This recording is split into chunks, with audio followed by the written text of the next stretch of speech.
So the back's up on one of these. The back will go up that much. Oh, gotcha. What about the front? Has it got the same size spacers, I would imagine? Front, I think. They're the same size, they're just lower. Yeah, it goes on both of these. Okay, perfect. All right, guys, so right now, obviously we got some stuff mocked up here.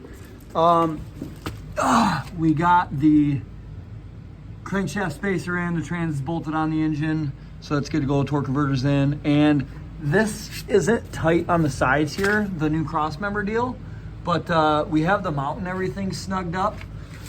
So right now we're just kind of setting it in to see where we want it to sit and what's gonna clear.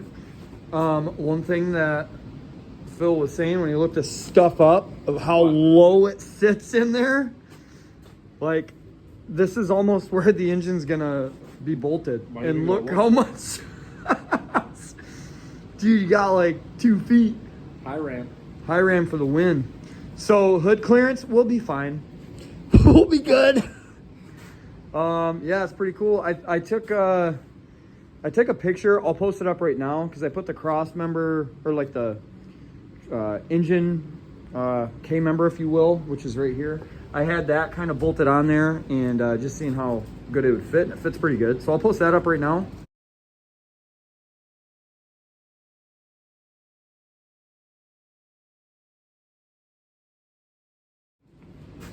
So what we got to do, I have to cut the ends off because if you set this on there, like the frame starts about right here on both sides. So I have a lot to cut off here, but we have these ends that will slip on and then we can weld it where, you know, fit to size. So that's kind of next step right now, but it is pretty cool that we got it in there, and it looks like we have room for days on the transmission. We were worried about the transmission hitting the firewall and like the floor, and we were worried about cutting, but we don't have to do that at all, it looks like. So that's a bonus, but we're not going to know 100% until we bolt everything down. So I mean, we still got to drill in the frame for the cross member for the trans anyways, but the cab's not on, so we can move that out of the way and do our drilling whenever we set this where we want it. We are going to have to figure out the front here because it looks like the radiator is going to be super close, but it's also super close on this, and we didn't have any issues. So either way, we'll make it work. But this is a nice little bonus right now. From the engine stand to throw it in there. To finally in. Almost. We're about 50% there. But that's the update right now. We'll keep plugging away at it, and hopefully we can get this setting in without the cherry picker. That'd be cool. All right, we're not done yet. So we kind of got the cab set where it's going to be, which brought it up like another inch, right? Yeah. About another inch. Yep. And then for fun, we just bolted this on to see how much clearance we were going to have with the frame.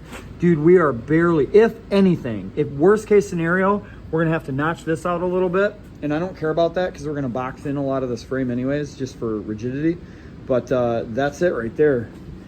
That's it, boy. We got clearance. Can work with that.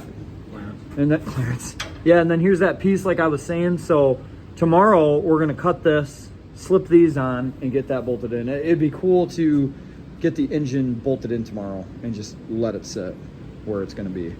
But even that brought up more room back here. We can go back. It is close up front, but the joy about getting all new stuff, we can put we can put everything where we want it. So if we need to move everything forward, as long as the grill will allow it, we're going to do it. Either way, we're going to make this happen, obviously. So it doesn't even matter. But some good progress right now. So I will be super happy once it's set in and it's sitting in without a cherry picker. That's the goal. And then bolt on everything, wire it, get a drive shaft, and do some burnouts, dude. Hood stack? What? No hood stack. Only if it was Keith's. Do a hood stack or a fender exit. In all seriousness, guys, how sweet would it be if you came out like on a fucking 45 up here and it was like a teardrop out of the fender? That would be pretty sick. Right, Phil? Yes. Okay. Yes. All right, guys. Well, again, we'll keep you updated, and yeah, we'll just keep plugging away.